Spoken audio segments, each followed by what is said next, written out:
Hola, en este vídeo os voy a enseñar cómo quitar los sonidos molestos de Skype cada vez que te hablan y también cómo quitar los cuadraditos estos que te salen cuando se conecta alguien, que a veces puede llegar a resultar, pues eso, molesto.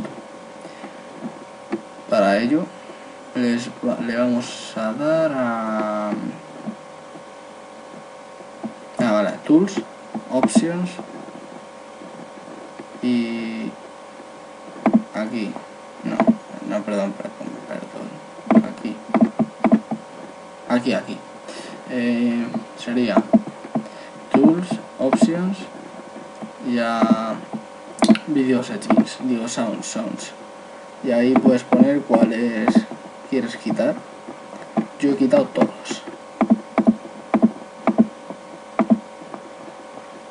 Y bueno, estos son todos los sonidos que hay, y es que poco más hay que decir. Estos son los por defecto, y para quitarte los sonidos para todo le das aquí y ya está. Están todos muteados, sin sonido. Y eso era todo. Venga, espero que os haya gustado y bye.